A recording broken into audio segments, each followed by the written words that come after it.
Hi there, I'm Johnny Jenkins and welcome to this brand new series that's speaking to students. Each time I speak to a remarkable student who does something different, something extra alongside their degree. My first guest is Jo Holmes, who's a first year creative writing student at the University of Essex, also from Essex, and Jo does plenty alongside his degree. Hi Jo, so great to talk to you today. You started university in September, but it was all online. Yeah, I did, and it feels weird, but then I don't know any difference. So at the same time, I'm not used to anything else. So yeah, it feels weird. I miss the social aspect from obviously college, but yeah, I'm enjoying the degree still. Have you been able to make friends on your course or friends at the university whilst doing it all from home? Because I think that is so important in that first term of university. I think it's definitely been a struggle, but there's a few people I've met through societies that I've met in real life, but I do feel like anyone I've spoken to online, that I know them and they seem like good people, but I don't know if I can call people friends without getting to know them and actually seeing them in real life. So there's some lovely people that I've messaged, I've followed on Instagram, but in terms of making friends, I feel like that's still to come. And I suppose you're all in the same situation, and everyone wants to make friends at university, so naturally it is going to happen. Tell me, which societies did you join, Jo, and why? I wanted to join some creative societies, so today I was filming for Rebel, which is a creative organisation at the university, so that covers editorial, radio and video. So I'm involved with that, and I also joined a few other societies that mostly around writing and other things like that I enjoy. Alongside your degree, you do writing, you study writing, but you also do it yourself. You produce music, and recently you've started your very own daily radio show. Let's talk first about the writing. I suppose it ties in with what you're studying, but over the summer, before you went to university, you wrote a book, didn't you? Yeah, I did. Yeah, it's nearly finished, but I still haven't got that end bit.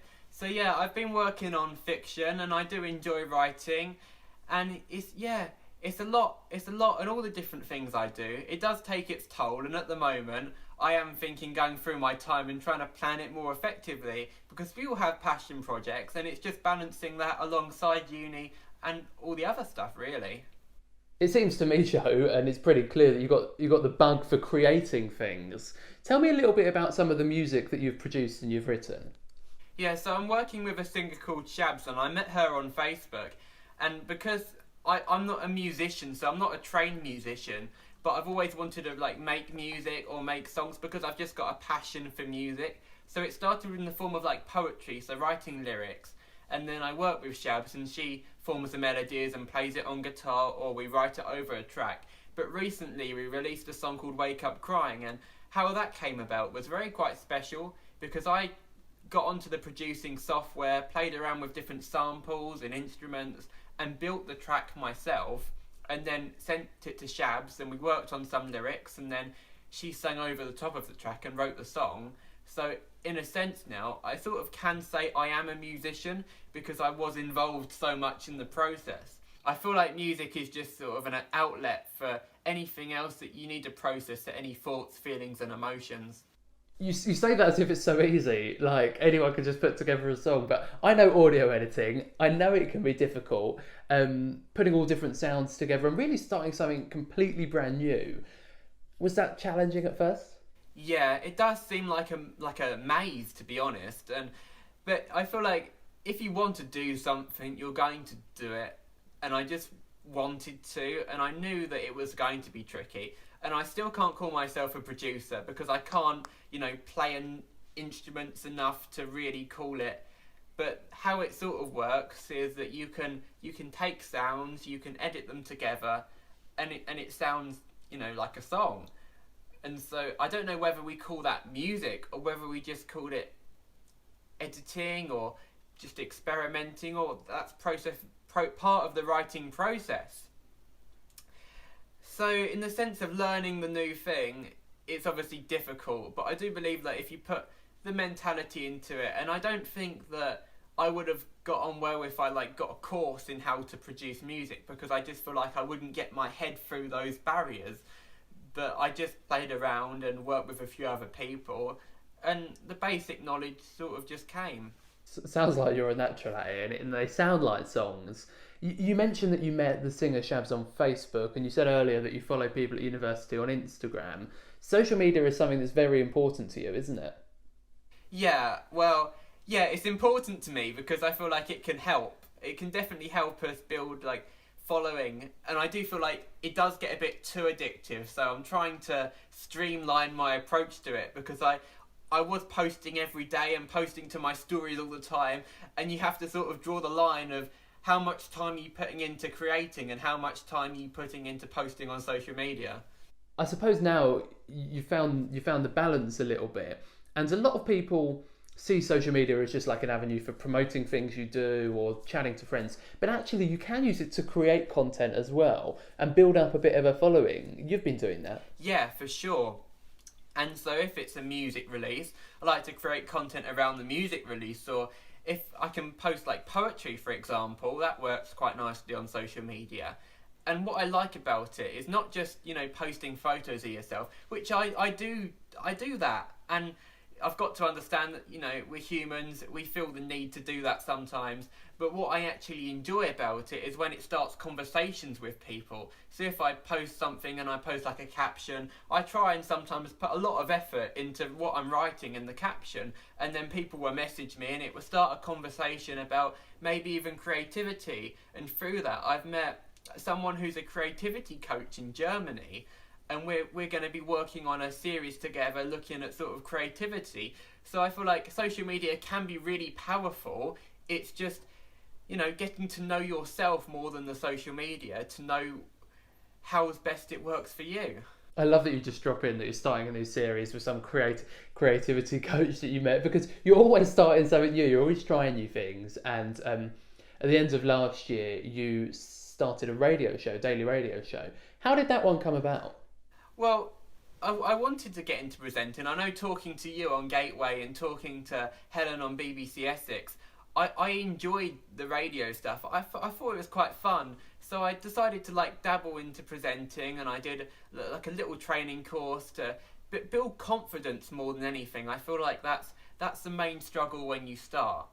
And then I was looking through different sites to see what I could find, and there was a radio job, and I thought, I'll go for it. I didn't think I'd get it, but I thought I'd apply for it, and it like a few months passed actually, and I just forgot about it. And I know my mum and dad said, "Oh, did you bother applying?" I said, "Yeah, I emailed them some stuff," and then they asked me, and I wasn't expecting to have like a daily show. I thought maybe I could do a slot somewhere, and yeah, I do the afternoon show now on Rother Radio.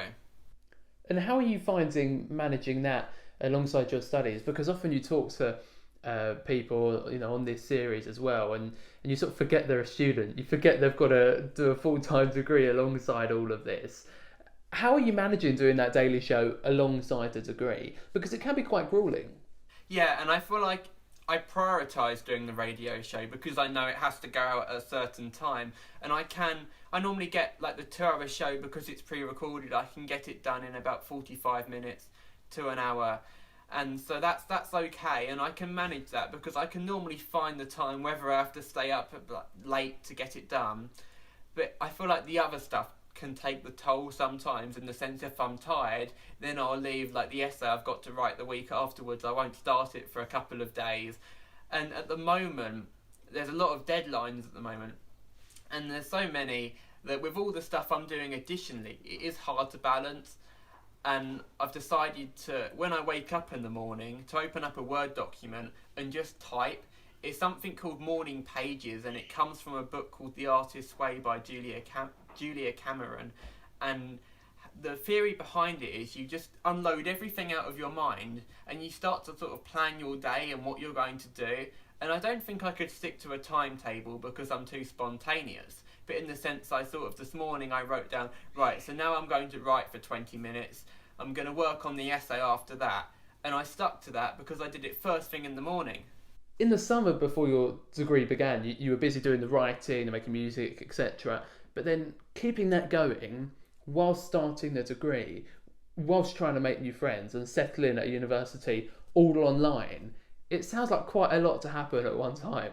I know, and it was, especially when it was all on Zoom, and what I was doing outside was all on like a computer or a phone, so I was getting like really bad headaches from looking at a screen all the time, and it was a lot to process, but I knew certain stuff had to be done, and I was lucky in the sense when I started uni, there wasn't many deadlines, so I could ease into it a bit more.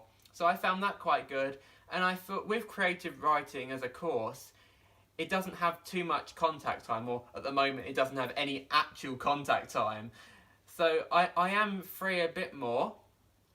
And with regards to the other things, I just push on into like the late hours. I can't help it because I want to do it. But I think in a way I do need to reevaluate how I spend my time. But I know everything I do has a reason and it's going to help me out. So I have to do it. Yeah, and I think it's actually quite reassuring, Joe, to hear someone who is so busy and does a lot say actually it doesn't always fit in, it doesn't always work in the hours of the day. Definitely, I would encourage anybody to do anything that they want to do, even if it's just a passion project. I know sometimes when you start something, you feel like, what's the point? If I make this podcast, who's going to listen? If I write this, well, it might not even be any good. But you won't know until you start it. And you can put small amounts of times into things. So if you want to record something, if you want to write something, start small. Or start with the first episode, see how that goes, and then decide if you want to make more. And if you do want to make more, then go for it. You can work out what to do with your time. And if you spend, lots of time watching Netflix or doing whatever you do, that you can probably wiggle that around a bit and fit it in somewhere. Joe, where can we find you on social media? So if you want to find me on social media, if you type in Joe Holmes, I'll probably come up. But on Instagram, my username is JoeHolmes2002, and my Twitter is Joe Holmes Writer, and just Joe Holmes on Facebook, and I'd love to see you there. Well, Joe Holmes, you're certainly a remarkable student. Thank you so much for speaking to me today here on Speaking for Students. If you like what you see, make sure to like and subscribe, and we'll see you very soon.